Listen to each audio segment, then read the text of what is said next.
Predstavlja vam Zvezda BG TV.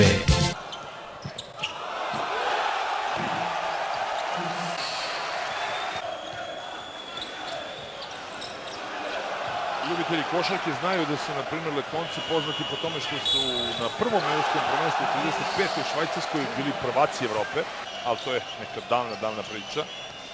Inače, vidjeli ste onaj pogodak u poslednjoj sekundi ove prve četvrtine. Dairis Bertans je pogodio za 2. Stari brat Davisa Bertansa, inače Dairis je bio najbolji ciljavac letonskog tima u kvalifikacijama.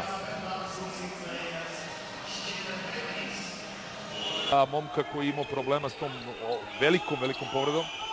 Nijedna povreda nije mala. Nemanja Nedović sjajno krade loptu. Nedović, evo za novi potez na top 5 za FIBA-inu listu svake večeri. Svakog dana tačnije. Kažem, sjajna priča za Kalinića koji je igrao u Vojvodini i Novom Sadu. Ukliznuo se sad ponovo još jedan igrač na podu zbog klizanja. Trojka na drugoj strani Blumsa. Odličan ekstra pas Svilnijeksa u ugao. Punkti. Dairis Bertans ir rezultīvākais ar 8 punktiem Latvijas izlasē. Deficīts cīņā pie groza gan netik izteikts kā cīņā ar Lietuvu. Nu, un, protams, ir mazliet par daudz. Ir arī iespējas cīnīties. Krističs visu savus punktus guva pirmajā ceturdaļā.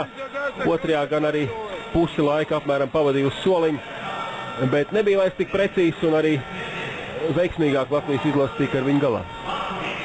Otrās ceturdaļas otrajā pusē neviena no komandām nebija veiksmīga savos metienos. Bumba 2 sekundes, trīspunktnieks pār rokām. Tas nav sekmīgs un puslaiks ir galā. Šobrīd Latvijas izlasē 10 punktu deficīts, bet ir izdevies spēli līdzsvarot otrajā ceturdaļā, to pat iesākot ar nelielu atrāvienu. Protams, ir grūta cīņa pret Nenadu Krističu, daudz pārkāpumu pret viņu, bet Latvijas spēles gaitu ir spējis izlīdzināt. Sākums nebija veiksmīgs, bet jāsaka, Serbi arī pret Lietuvu pirmajā spēlē uzreiz diktēja savus noteikumus laukumā, tā kā redzēsim, kā ies tālāk. Vēl 2 ceturdaļas un spēle, cerams, būs tāda, kā nu pat redzējām.